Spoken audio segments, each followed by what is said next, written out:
하나님 말씀 보겠습니다. 오늘 하나님 말씀은 시편 우리 100편 1절에서부터 5절 말씀이 되겠습니다. 시편 100편 1절에서 5절입니다. 제가 가지고 있는 성경은 구약 성경 874쪽입니다. 구약 성경 874쪽 시편 우리 100편 1절에서 5절 말씀이 되겠습니다. 시편 100편 우리 1절에서 5절 말씀 우리 다 같이 말씀을 봉독하겠습니다. 온 땅이여 여호와께 즐거운 찬송을 부를지어다. 기쁨으로 여호와를 섬기며 노래하면서 그의 앞에 나아갈지어다. 여호와가 우리 하나님이신 줄 너희는 알지어다. 그는 우리를 지으시니요 우리는 그의 것이니 그의 백성이요 그의 기르시는 양이로다. 감사함으로 그의 문에 들어가며 찬송함으로 그의 궁정에 들어가서 그에게 감사하며 그의 이름을 송축할지어다. 여호와는 선하시니 그의 인자하심이 영원하고 그의 성실하심이 대대에 이르리로다. 아멘.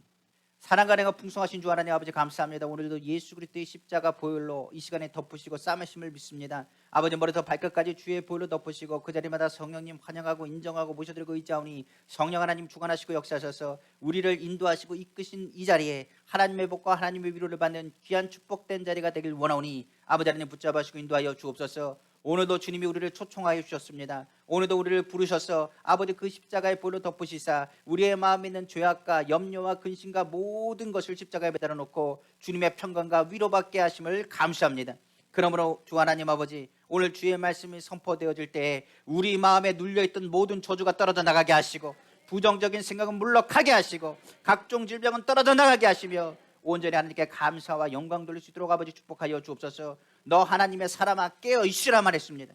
오늘 주의 말씀을 듣길 원합니다. 그 마음의 문을 열어주시길 원합니다. 오늘도 감사함으로 아멘하며 주 앞에 나아가길 원합니다. 아버지 붙잡으시고 치료하시사 오늘도 하나님의 복된 일들 나누는 축복된 시간 되게 하여 주옵소서.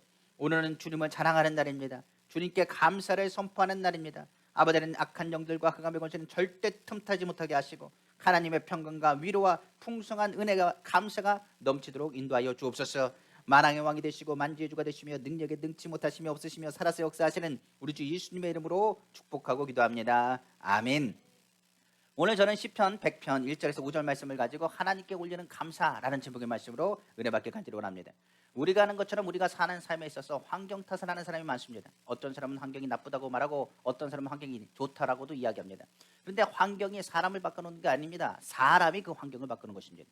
어떤 사람이 그곳에 가면 그 환경이 아무리 지옥같이 어지럽고 문제가 있다 할지라도 그 환경이 꽃이 피기 시작합니다. 그런데 어떤 사람이 그 환경에 가면 그 환경은 아주 좋은 환경임에도 불구하고 원망과 불평이 끊어지지 않는 소리를 듣게 되어서 황폐하게 만드는 경우가 있다는 것입니다. 그래서 성경은 무엇을 얘기하느냐? 무릇 지킬 만한 거다 내 마음을 지키라 생명이 그러니 이에서 남이라고 했습니다. 그 생각과 그 마음 먹은 것에 따라서 그 환경이 달라진다는 것입니다. 하나님께서 우리에게 베푸신 것은 동일한 은혜입니다. 그러나 그 은혜 가운데서 예수 그리스도를 믿는 특별한 은혜가 주어졌을 때 우리는 온전한 감사를 드릴 수 있고 그 감사함을 통해서 하나님의 역사와 하나님의 은혜를 체험하게 되는 것입니다.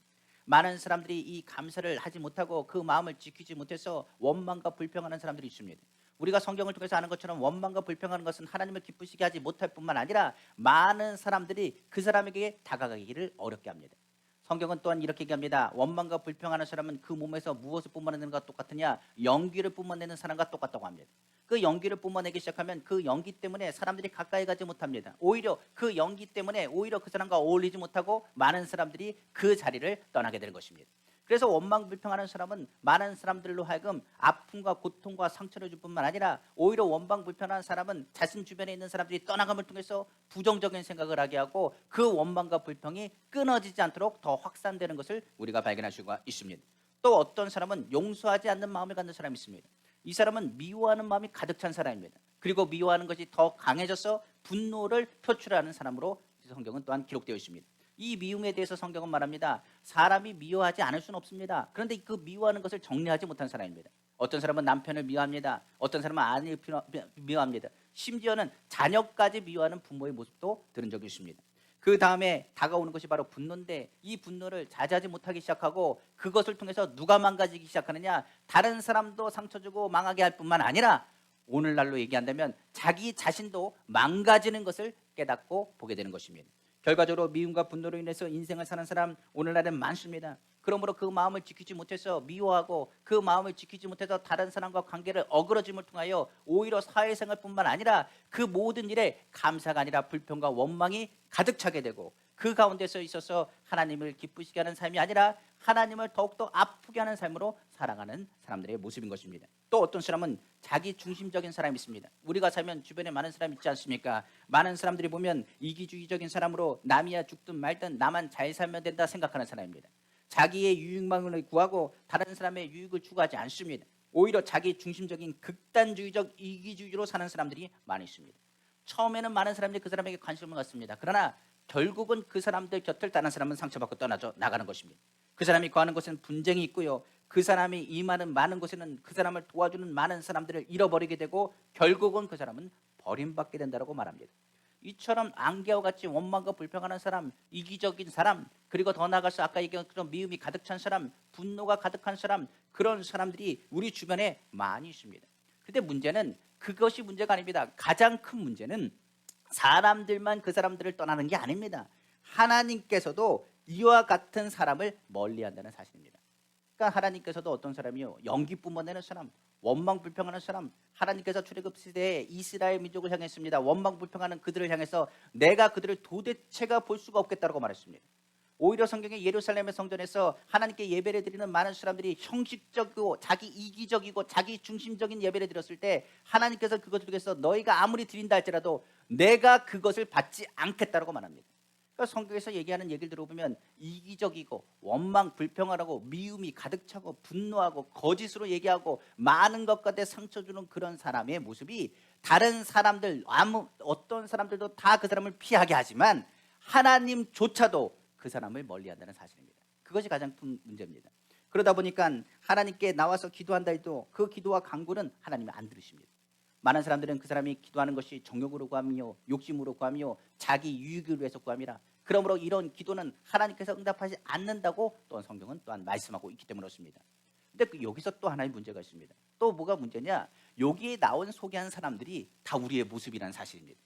우리가 어떻게 보면 저도 그렇습니다. 여기서 원망 불평 안 한 사람이 있습니까? 저도 원망 불평하는 사람입니다. 죄송한 얘기지만 저도 원망 불평하는 사람이고 이기적인 사람입니다. 어떻게 보면 저도 부족한 사람이고 연약한 사람입니다. 많은 사람들이 이야기할 겁니다. 목사님 그래도 괜찮겠지요? 라고 얘기할지 모르겠지만 아닙니다. 모든 사람은 죄인이기 때문에 이 죄성을 갖고 있습니다. 피곤하면 쉬고 싶은 것이 사람이고 배고프면 먹고 싶은 것이 사람이고 남들보다 잘 되고 싶어하고 꿈꾸는 것이 사람의 모습이라고 볼 수 있기 때문에 그렇습니다. 그러다 보니 저도 실수를 많이 했고 말의 실수뿐만 아니라 살면서 분노하고 미워하는 일에 자제하고 절제는 하긴 하지만 그 부분들이 해결되지 않은 일들이 얼마나 삶 가운데 많았는지 모르겠습니다. 성경은 말합니다. 눈에 보이는 사람조차도 이기적이고 부정적인데 어찌 하나님께서 응답하실 수 있겠습니까? 이런 종류의 많은 사람들, 그런데 우리가 그런 모습을 갖고 있다는 것을 우리는 잊어버리고 있습니다. 그래서 이렇게 얘기하는 거예요. 나는 뒤끝이 없다고 말합니다. 근데 그 사람은 뒤끝이 있는 사람이에요. 항상 얘기할 때 난 뒤끝이 없습니다. 나는 모든 거 다 끝났습니다 하는데 시간이 지나면 다시 그것을 끄집어내더라고요. 어떤 사람은 이렇습니다. 나는 이기적이 않다고 말합니다. 나는 얼마나 사람들을 사랑하는지 모르겠습니다. 저는 이기적인 마음을 가진 적이 없다고 얘기하는 사람이 있습니다. 근데 자신만 모르고요. 다른 사람은 다 압니다. 그 사람이 얼마나 이기적인지. 그러니까 자신이 이기적이지 않다고 얘기하는 사람 그 자체는 또 이기적인 모습을 갖고 있는 사람입니다. 또 어떤 사람은 얘기합니다. 나는 우울하지도 않대요. 나는 미운 사람도 없대요. 모두를 나는 사랑한대요. 나는 모든 사람에게 인정받는 사람이래요. 그렇게 얘기하는 사람도 있습니다. 성경은 얘기합니다. 모든 사람은 죄인입니다. 그러므로 상처가 있는 사람이기에 누군가에게 상처를 주거나 아픔이 있는 사람에게 누구에게 아픔을 줄 수 있는 사람입니다. 어떤 사람은 상처받는 사람이고 상처를 주는 사람입니다. 근데 상처를 주는데 자기는 상처 주는지 몰라요. 상처를 받고 있는데 그 사람의 상처받는 걸 또 모릅니다. 우리의 인생에서 가슴에 손을 한번 대고 한번 생각해 보십시오. 나는 우울하지 않습니다. 나는 미운 사람이 없습니다. 나는 정말 정직하게 잘 살아왔습니다. 나는 성실하게 잘 살아왔습니다라고 이야기한다면 성경은 말합니다. 거짓말장이래요. 성경이 말할 때 거짓말쟁이가 다른 게 거짓말쟁이가 아닙니다. 내가 죄 없다 말하는 사람 요한일서에 분명히 말합니다. 이는 거짓말하는 자랍니다. 나는 우울하지 않습니다. 나는 매일마다 행복합니다. 거짓말쟁입니다. 나는 정직한 사람입니다. 나는 거짓말을 한 번도 한 적이 없습니다. 그것도 거짓말입니다. 우리가 신앙생활하면서 그렇기 때문에 우리가 하는 모든 것들의 부정적인 일들이 우리 삶 가운데 나타나는 것입니다. 신앙생활하면서 우리가 믿음으로 모였지만은 믿음 안에 모였음에도 다툼의 문제가 끊어지지 않는 것은 이 죄의 속성이 우리 가운데 있기 때문에 그렇습니다. 이 죄의 속성이 있기 때문에 우리가 기도해도 응답이 더디 오거나 아니면 우리의 기도하는 것이 오히려 많은 이들에게 있어서 오히려 자기의 자랑으로 나타날 때도 있기 때문에 그렇습니다. 그래서 성경은 이 부분들에서 이야기하는 거예요. 하나님께 나아가서 하나님께서 응답하셔야 되는데 우리의 모습이 연기를 뿜어내는 원망 불평하는 사람의 모습을 갖고 있고 미움이 해결되지 않는 거예요. 그리고 우울함과 답답함이 우리 가운데 있는 것입니다. 그런데 성전에 올라올 때 하나님께서 이것을 모르셨을까요? 아십니다. 그래서 하나님께서 이 문제를 해결하기 위해서 모세에게 뭐를 세우라 그러느냐? 성막을 세우라고 했어요. 그래서 성막을 세워놓고 많은 사람들에게 뭐 하겠느냐? 양이나 염소를 잡아요. 속죄를 한 후에 하나님 보좌 앞에 나아갈 수 있는 은혜의 통로를 여신 것입니다. 그래서 너희가 죄를 진 것, 너희가 속죄하고 속건하고 하나님과 화목하길 원해서 이 예배라는 것을 만들어 놓으신 거예요. 그리고 예배를 통해서 하나님께 올라갈 때는 어떻게 하느냐? 원망과 불평하지 말아라. 오히려 하나님께 올라갈 때 무엇을 고백하고 하나님이 어떤 분인가를 선포하고 너희 상 가운데 하나님의 인자하신가 선하신가 신실하시고 성실하심에 대한 것을 기억하고 믿음으로 고백할 것을 말씀하신 것입니다. 그럼 오늘 시편 100편이 왜 나온 줄 알아야 돼요. 시편 100편은요 성전에 올라가는 노래입니다. 그리고 뭐라고 고백하느냐? 히브리시의 내용에서는 이 시편 100편을 뭐라고 하느냐? 하나님께 올라가는 감사의 시라고 정의되어 있어요. 그러니까 하나님께 올라갈 때 그냥 올라가는 게 아닙니다. 무엇을 고백하고 올라가느냐? 하나님이 나의 창조주가 되십니다. 나를 만지셨습니다. 나를 인도하셨습니다. 나를 붙잡으셨습니다. 주님이 나의 목자가 되십니다. 나를 인도하십니다라고 선포하고 나면 성가대가 뭐라고 권하냐? 그 성전 안에 있던 성가들이 화답하는 거예요. 뭐라고 화답하느냐? 이렇게 얘기합니다. 하나님은 성실하십니다. 하나님은 신실하십니다. 하나님은 선하십니다. 하나님은 인자가 많으십니다. 여러분들을 인도하십니다 라고 선포하는 거예요. 그래서 하나님께 예배 드릴 때는 어떻게 예배 드리느냐? 하나님이 누구인지를 알고 선포하는 겁니다. 하나님은 나를 창조자 하나님, 하나님은 나의 연약함을 붙잡아 주신 하나님, 나를 책임져 주신 하나님, 주님은 나의 목자가 되신 하나님, 나를 목자 되신 하나님께서 나를 인도하신 하나님, 나는 주님의 백성이고 나는 주님의 양입니다 고백하면서 성전에 올라가는 것입니다.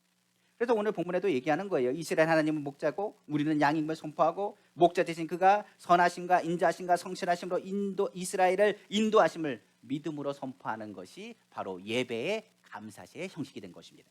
그래서 시편 100편 전체가 그런 거예요. 마찬가지로 하나님이 나를 초청해 주신 것이 감사하고 그리고 나를 불러주신 것이 감사하고 그 감사함으로 그물에 들어갈 때 하나님께서 말씀하신 것처럼 하나님이 너에게 인자를 베푸실 것이고 하나님의 선하심이 너희 가운데 있을 것이고 하나님의 성실하심이 너를 붙잡아 줄 것이다 선포하면 믿음으로 아멘 아멘 하면서 하나님께 감사를 표현한 것이 바로 시편 100편입니다. 그래서 시편 100편에 성전에 올라가는 노래, 아까 얘기한 것처럼 하나님께 올리는 감사의 신하는 제목으로 붙여 있는 거예요. 오늘 우리도 이스라엘과 동일하게 예배당에 왔습니다. 오늘도 성전에 올라 주님께 감사의 선포가 이루어지기를 주님이 원하세요. 그럼 우리는 이렇게 고백할 수 있을 것입니다. 이렇게 고백하는 거예요. 우리는 주님의 것입니다. 우리는 주님의 백성입니다. 주님의 백성인 우리를 주님 책임져 주시니 감사합니다. 일주일 동안 우리가 어떻게 살았는지 모르겠습니다. 세상 가운데 어떤 일이 있었는지 모르겠습니다. 낭망한 일이 있고 미움과 원망과 불평이 많았습니다. 그러나 주님이 우리를 불러주셨습니다. 그럼에도 우리는 주님의 자녀 아닙니까? 우리는 주님의 양 아닙니까? 우리가 주님을 믿고 의지하기 때문에 이 자리에 모였습니다 라고 선포하는 거예요.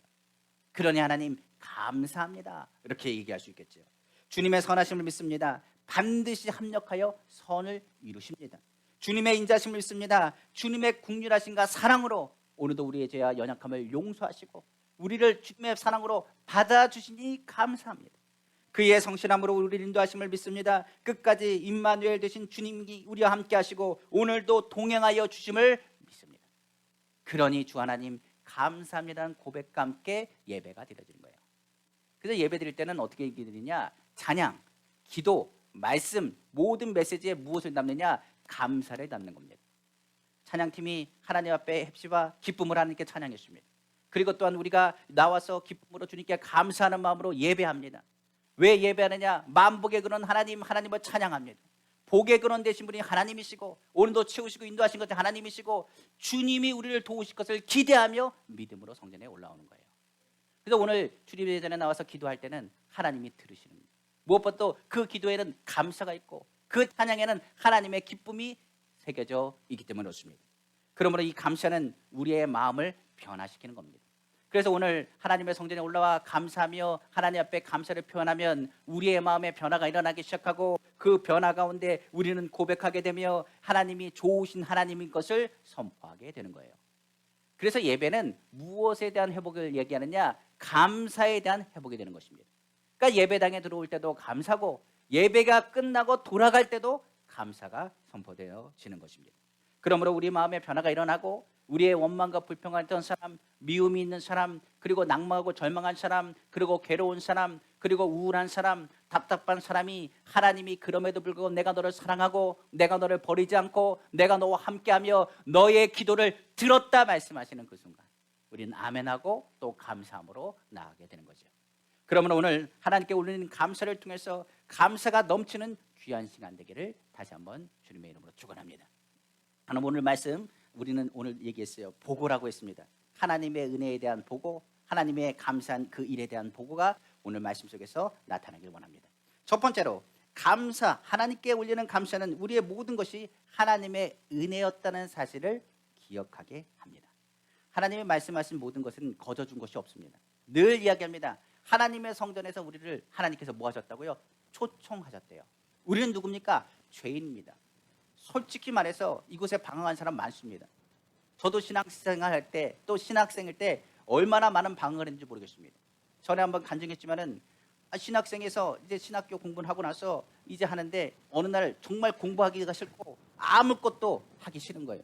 성경 보기도 싫고 기도하기도 싫고 말씀 보기도 싫고 아무것도 하기 싫어서 무엇했느냐? 그냥 제 방에 들어가서 문을 잠가 놓고 TV를 틀거나 컴퓨터를 하거나 다른 것 하기 시작했습니다.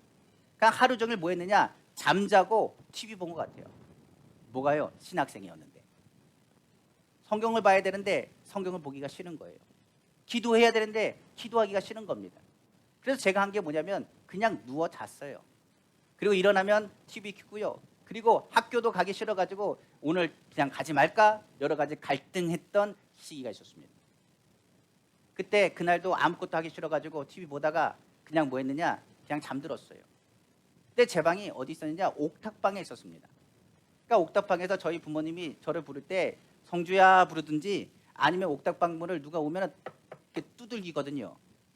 그런데 그날 소리가 나는 거예요. 뚝뚝뚝 소리가 나가지고 내가 그것을 돼가지고 깜짝 깨가지고 일어나가지고 딱 문을 열었습니다. 아무도 없어요. 계단 밑으로 봐도 계단에 누가 온 사람도 없습니다. 다시 들어갔어요. 들어가서 누가 장난치나 했어요.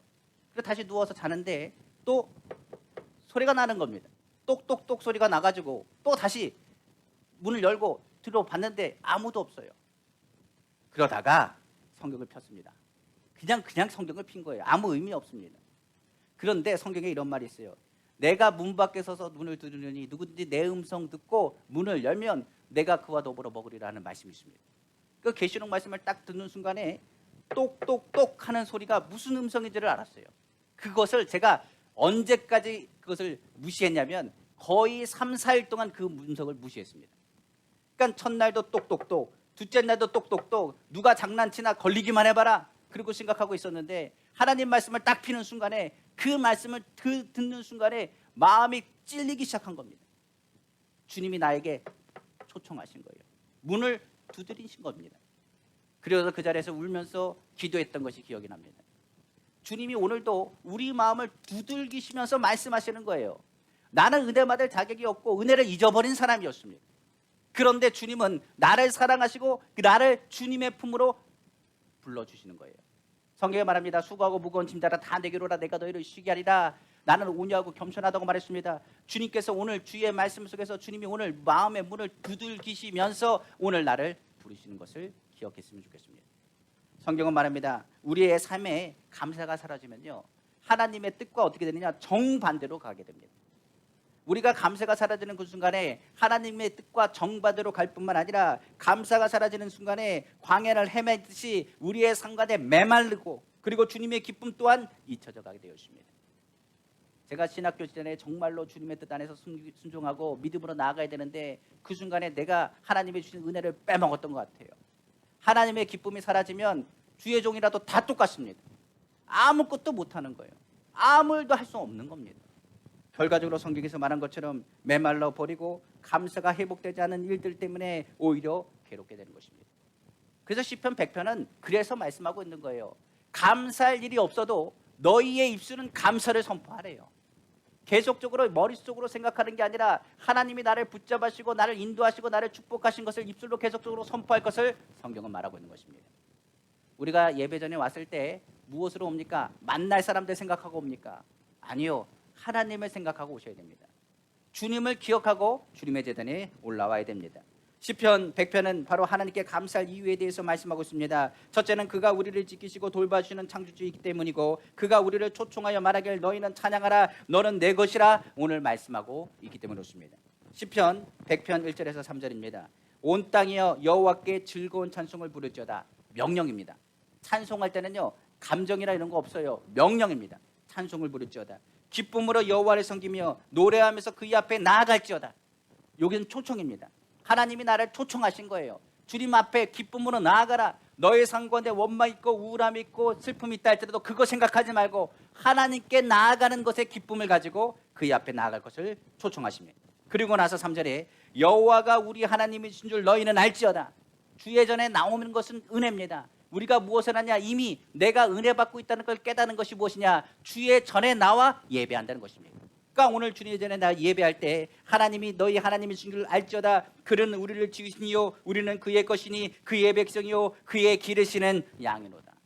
그래서 오늘 주의 전에 나온 거예요. 우리가 늘 고백하는 겁니다. 하나님은 나의 아버지가 되십니다. 하나님은 나의 창조주가 되십니다. 하나님은 나의 백성, 하나님은 나의 하나님이 되시고 우리는 하나님의 백성입니다. 그러므로 우리가 주의 전에 나와 예배합니다. 이것이 아까 얘기한 것처럼 1절에서 3절까지 회중이 성전에 올라갈 때 선포하는 메시지입니다. 그러니까 오늘 주님 앞에 메시지예요. 하나님, 나를 오늘 초청해 주셔서 감사합니다. 오늘 나를 불러주셔서 감사합니다. 오늘 나를 이끌어 주셔서 감사합니다. 저에게는 하나님 아버지 그 마음의 문을 똑똑똑 두들겨 주셔서 하나님 아버지 내 마음에 그 갈급한 그 심령 가운데 찾아와 주셔서 감사합니다. 오늘 성령이 우리의 마음에 찾아와 주시고 우리의 마음을 두들겨 주셔서 우리의 마음을 열어주시고 그 안에 역사하심을 감사합니다. 그러면 그 다음에 이어지는 말이 바로 하나님의 성품을 선포하게 되는 것입니다. 하나님께서 그의 성전에 들어가서 그를 감사하며 찬양하는 이유는 여호와 하나님의 선하심과 인자하심과 성실하심 때문이라고 성경은 말하고 있습니다. 바로 시편 100편 4절에서 5절입니다. 감사함으로 그의 문에 들어가며 찬송함으로 그의 궁전에 들어가서 그에게 감사하며 그의 이름을 송축할지어다. 여호와는 선하시니 그의 인자하심이 영원하고 그의 성실하심이 대대에 이르로다. 감사하는 이유는 하나님의 선하심, 감사하는 이유는 하나님의 인자하심, 감사하는 이유는 하나님의 성실하심. 하나님께서 모든 것이 합력하여 선을 것을 믿습니다. 하나님의 사랑이 우리를 놓지 않은 것을 믿습니다. 하나님의 성실하심이 우리를 붙잡아 줄 것을 확신합니다. 그래서요, 감사가 떨어진다. 그럼 뭐가 떨어지는 거예요? 은혜가 떨어지는 거예요. 내가 은혜가 있다. 그러면 내 입술 속에 뭐가 선포되느냐? 하나님 감사합니다. 오늘도 나를 불러주셔서 감사합니다. 나를 축복해서 감사한다는 말이 나오는 겁니다. 그러나 은혜가 떨어지면 주변에 있는 모든 것이 불평입니다. 남편도 불평입니다. 아내도 불평입니다. 자녀도 불평입니다. 왜 내가 죄를 나서, 왜 내가 저 사람을 만나서. 성경에 나오는 내용처럼 아담이 은혜 있을 때는 저는 뼈 중에 뼈요 살 중에 살이라고 했습니다. 그러나 아담의 은혜가 떨어지고 나서는 저 여자 때문에 내가 죄를 졌다라고 이야기하면서 핑계하는 아담의 모습을 담고 있습니다. 은혜가 감사로 이어져야 되는 것입니다. 성경은 그러므로 우리에게 이야기합니다. 하나님의 은혜를 잊지 말고 그 은혜를 회복하고 감사를 표현할 때 하나님께서 그에게 구원과 하나님의 은혜를 베푸실 것임을 성경은 말씀하고 있는 것입니다. 한번 보겠습니다. 시편 50편 22절에 23절입니다. 하나님을 잊은 너희여 이제 이를 생각하라. 그렇지 아니하면 내가 너희를 찢으리니 건질 자 없으리라. 하나님께서 그 은혜를 망각한 사람을 찢어버리시겠다고 했습니다. 그러나 감사로 제대로 된 자가 나를 영화롭게 하나니 그의 행위를 옳게 하는 자에게는 내가 하나님의 구원을 보리라 말했습니다. 감사는 뭡니까? 하나님을 인정하고 하나님을 기억하는 겁니다. 지금까지 지내온 모든 것이 하나님의 은혜인 것을 기억하고 지금까지 나를 놓지 아니하신 주님의 손길을 기억하는 것입니다. 그 은혜가 더욱 우리로 하여금 감사가 되게 하고 감사는 있는 곳에 더욱 은혜가 넘치게 하며 그것은 결국은 하나님께 영광이 된다라고 성경은 가르치고 있습니다. 고린도후서 4장 15절입니다. 이는 모든 것이 너희를 위함이니 많은 사람의 감사로 말미암아 은혜가 더하여 넘쳐서 하나님께 영광을 돌리게 하려 함이라 성경은 말하고 있는 것입니다. 그래서 성경에 분명히 말합니다. 오늘 이 시간에 기억할 것은 내가 주님의 성전에 올라가기 전 내가 무엇할 준비가 되어 있어야 되느냐? 은혜 받을 준비가 되어 있어야 됩니다. 분명 예배 드리기 전에 싸움이 있습니다. 그리고 또 예배 드리고 나면 싸움이 있습니다. 희한하게 기도원 가서 기도하고 나면 내려가면 집안에 무슨 일이 있냐? 평화와 기적이 나타날 것 같습니까? 화목할 것 같습니까? 아닙니다. 기도원에서 은혜 받고 내려가면 싸움이 있습니다. 기도원 성령대만이 끝나면 여의도에서 그랬습니다. 버스에 올라타는 그 순간에 서로 싸우고 다투기 시작합니다. 사람의 이기적인 모습이 얼마나 빨리 회복되는지 모르겠습니다. 사람들의 모습과 모양 자체가 오히려 그들 가운데 시험 들게 하는 일들도 많이 있습니다. 그러니까 은혜 있는 자리가 우리 가운데 감사하는 자리를 지키는 것 또한 어렵고 힘든 일지 모르겠습니다. 은혜가 떨어지면 우리는 어떻게 해야 되느냐? 감사가 떨어진 것을 알고 다시 회복해야 됩니다. 추수감사절기가 그렇기 때문에 제가 드리고 싶은 첫 번째 메시지가 바로 이겁니다. 은혜에 대한 부분입니다. 은혜에 대한 것은 다른 방법이 없습니다. 예수님의 십자가로 돌아가셔야 됩니다. 추수감사절인데 왜 예수님 얘기냐 얘기할지 모르겠지만 우리의 99.9%가 아니라 100%가 예수님 덕분에 감사해야 됩니다. 우리는 구원받을 자가 아닙니다. 우리는 이방인입니다. 우리는 죄가 많습니다. 구원 얻을 만한 자격도 없습니다. 이기적인 사람입니다. 원망과 불평이 끊어지지 않습니다. 인간적인 모습을 갖고 있습니다. 우리에겐 선한 모습이 없습니다. 그런데 주님이 우리에게 긍휼을 베푸셔서 우리에게 찾아와 주셨고 부르셨습니다. 수고하고 무거운 짐은 다 내게로 와 내가 너희를 쉬게 하겠다고 말씀하시며 우리를 초청해 주셨습니다. 그것이 뭐라고요? 은혜입니다. 성경은 그렇기 때문에 먼저 십자가로 돌아가 우리에게 은혜가 회복하려면 확신한 신앙 고백이 우리 가운데 이루어져야 된다라고 선포하고 있는 것입니다. 우리가 예배드릴 때 무엇을 고백합니까? 나는 죄인입니다. 내가 어디서 와서 무엇 때문에 삶이 어디로 가는지 알지 못하고 살았습니다. 방황하며 지냈습니다라고 고백하지 않습니까? 그러나 주님이 오늘 부르셨습니다. 아버지가 내 아버지가 됐습니다. 예수님은 나의 구주가 되셨습니다. 내가 끝까지 주님과 함께 동행하여 살겠습니다라는 고백으로 이어지지 않습니까? 마찬가지로 먼저 고백할 때 것이 바로 내 스스로의 모습을 자각하고 인식하고 내가 죄인인 것을 고백할 뿐만 아니라 예수님 없이는 안 된다는 믿음의 고백이 필요합니다. 은혜라는 것은요, 예수님 없이는 구원받지 못함을 인정하고 오직 예수님을 통해 믿음으로 구원받았음을 고백할 때 은혜가 회복됩니다. 신기한 거는요, 내가 저 사람을 용서합니다 그래서 은혜가 회복되는 게 아니더라고요. 제가 신앙생활 하다 보니까 은혜 받는다는 것, 예배에 은혜 받는다는 것은 저 사람을 용서합니다 그게 아닙니다. 내가 착하게 살겠습니다도 아닙니다. 내가 선하게 살겠습니다 아닙니다. 주님이 원하시는 건 뭡니까? 나는 주님이 필요합니다. 그게 은혜입니다. 주님이 나를 부르셨습니다. 그게 은혜입니다. 주님이 나를 떠나지 않습니다. 그게 은혜입니다. 주님이 나를 통하여 내가 죄인인 것을 고백하고 오직 예수 그리스도 한 분만으로 만족합니다라고 고백하는 것이 은혜입니다. 그때부터 신앙생활이 시작되고 그때부터가 은혜를 받습니다. 많은 사람이 왜 첫사랑이 회복 안 되는 줄 아십니까? 주님 없어도 된 줄 알거든요. 예수님 없어도 우리 신앙생활에 문제가 없다고 생각하는 사람이 있습니다. 설교와 예배에 예수님 얘기가 빠지면 그건 예배가 아닙니다. 제가 전에도 얘기했지만 설교 시간에 예수님 얘기가 없다, 그거는 설교가 아닙니다. 예수님에 대한 이야기를 하는 것이 예배고 예수 그리스도에 대한 선포하는 것이 말씀이고 예수 그리스도가 구원자 되심을 선포하는 것이 구원의 은혜를 선포하는 것이 바로 하나님이 우리에게 주시는 은혜입니다. 그 은혜의 회복은 우리가 죄인인 것을 깨닫고 예수님 없으면 안 됩니다 고백에서부터 시작됩니다. 예수님만이 나의 구세주가 됩니다. 예수님이 나를 건져주셔야 됩니다. 예수님이 나를 붙잡아 주시는 고백을 통해서 우리의 은혜가 회복되고 비로소 거기서 뭐가 나오느냐? 바로 감사가 나오는 것입니다. 한번 생각해 보십시오. 신앙생활에 예수님 빠지고 감사가 나올 수 있습니까? 어느 권사님이 저에게 이렇게 합니다. 목사님 감사합니다. 뭐가 감사한데요? 다른 것 때문에 감사하니 기도해 주셔서 감사합니다. 기도하는데 뭐가 감사하는데요? 기도할 때 예수님으로 축복해 주셔서 감사합니다. 예, 축복했는데 뭐가, 그런데 또 뭐가 감사하는데요? 목사님, 내가 예수님 믿는 게 감사합니다. 오늘 은혜라는 것은요, 내가 누구라는 것, 그리고 은혜 베푸실 주님이 예수 그리스도가 나의 주가 된다는 걸 고백하는 것, 그것이 은혜입니다. 그 은혜가 회복돼야 감사가 나오는 것입니다. 성경은 이스라엘에게 그 은혜를 회복하게 하기 위해서 성막을 만들어서 하나님 앞에 나아갈 수 있도록 피의 제사를 드리겠습니다. 그러면서 말합니다. 너희가 죽어야 되는데 너희 대신에 양과 염소가 죽는 거야. 너희가 죽어야 되는데 너희 대신에 이 양과 염소들이 대신 죽는 거야. 너희 죄 때문에 얘들이 대신 죽는 거야. 그리고 죽고 너희 가운데 하나님의 용서가 임하는 거야. 그게 은혜야. 오늘날 예수 그리스도가 우리를 위해서 죽으셨습니다. 그 십자가 은혜로 인하여 우리가 산 겁니다. 그게 은혜입니다. 성경에 말한 것처럼 오늘날 예수님을 통해 우리는 단번에 예수 그리스도의 보혈로 하나님 보좌 앞으로 나아가는 은혜를 받았습니다. 이때부터 우리는 감사함으로 그 문에 들어가며 그의 이름을 높이게 되는 것입니다. 예수 그리스도의 십자가 보혈의 그 은혜를 통해서 우리가 사는 것이고 예수 그리스도의 은혜만으로 풍성하신 하나님을 선포하게 될 것이며 그 은혜가 풍성한 하나님 속에서 우리의 행동이 달라지는 것입니다. 그러니까 내가 예수님을 믿으면 은혜가 그 가운데 다가오는 것이고 은혜가 그 가운데 다가오면 우리의 행동이 뭘로 바뀌느냐? 감사로 바뀌는 거예요. 그렇기 때문에 감사하지 않으면 은혜가 떨어진 것이고 은혜가 떨어지는 것이면 뭐가 똑같으냐? 내 믿음의 문제가 발생한 것입니다. 내가 주님을 믿기 시작하면 어떤 말이도 다 은혜가 됩니다.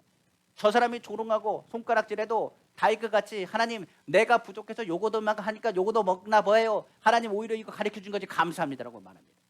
그런데 내가 시험 들고 있으면 아유 멋있게 생겼어요. 잘생겼습니다. 아유 예쁘게 생겼어요. 아유 기쁩니다. 아주 멋있습니다. 얘기하면 저 사람이 나한테 뭘 하려고 저렇게 얘기하나 라고 부정적인 생각을 하게 됩니다. 그런데 은혜 받으면 어떤 말을 해도 기쁘고 좋고 감사함으로 표현하게 되는 것입니다. 그러므로 성경은 말합니다. 감사함으로 주어진 은혜라는 사실, 그러므로 우연히 이루어진 것이 아닙니다. 우리가 하나님의 백성인 것과 십자가에서는 부족함이 없다는 걸 깨닫는 그 은혜가 우리 가운데 나타나길 원합니다. 다윗이 이렇게 고백합니다. 시편 23편에 말하기를 여호와는 나의 목자시니 내게 부족함이 없으리로다. 그것을 깨닫는 게 은혜입니다. 그러니까 우리가 있어서 은혜가 아니라 주님이 우리와 함께 한다는 것이 은혜고 내가 주님 안에 있다는 것이 은혜라는 사실입니다. 그러고 나면 우리가 무엇을 깨닫느냐? 의 은혜와 감사가 언제 나타나는지를 깨닫게 돼요. 두 번째로 이야기하는 부분입니다. 하나님께 올리는 감사는 우리가 하나님의 인자함으로 인하여 그 진노가 우리 가운데 떠났을 때 깨닫게 됩니다. 감사는요, 하나님 진노 중에 임하는 게 아닙니다. 진노가 지나갔음을 선포하는 게 감사예요.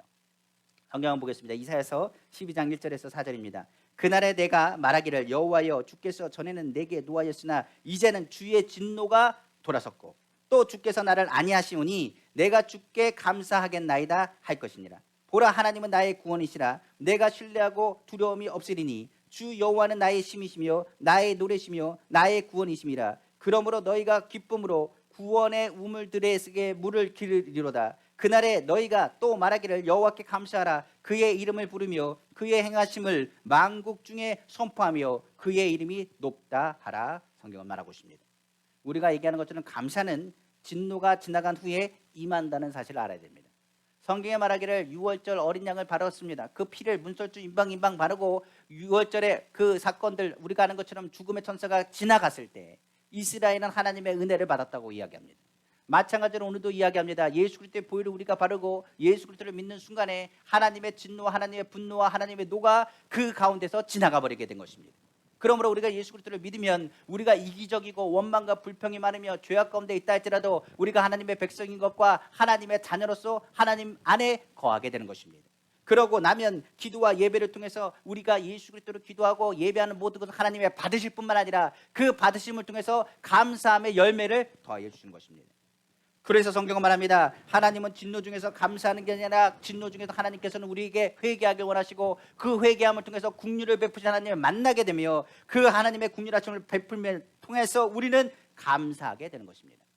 그러므로 우리가 예수님의 십자가 사건을 통해서 우리가 배운 것이 있다면 죄를 청산한 것과 하나님의 진노가 우리 가운데 떠났다는 사실입니다. 예수 그리스도를 믿는 것만으로도 우리의 감사는 하나님이 받으시는 예배라는 사실을 깨닫게 되는 것입니다.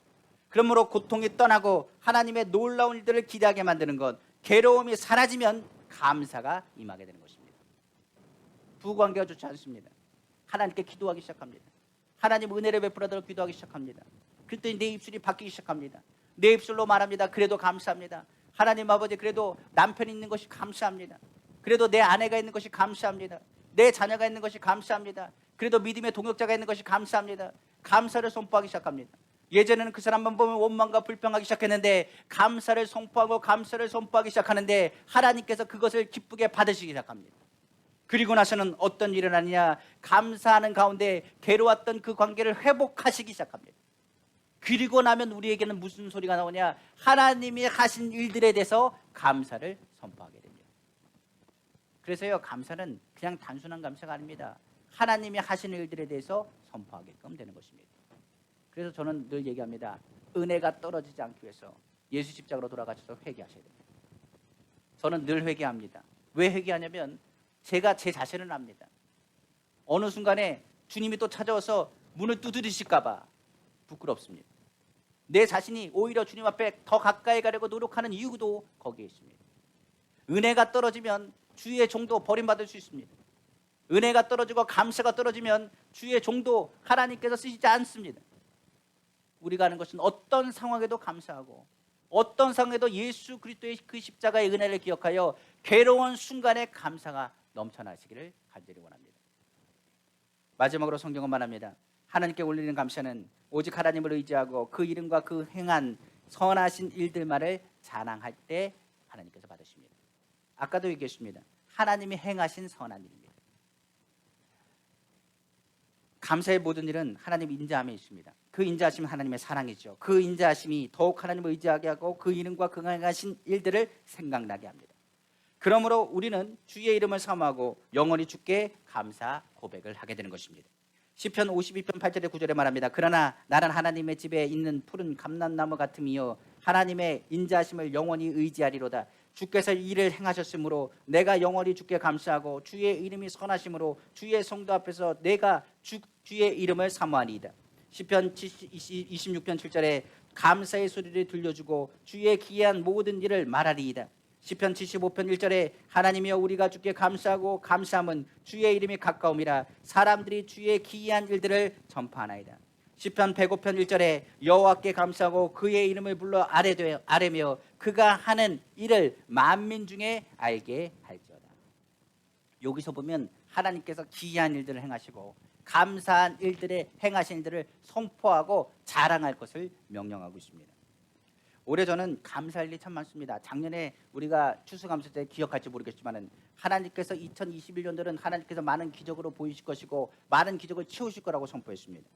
코로나 기간이지 하지만 그 기간 동안에 하나님께서 말씀하신 대로 하나님이 하신 일들이 참 많았습니다.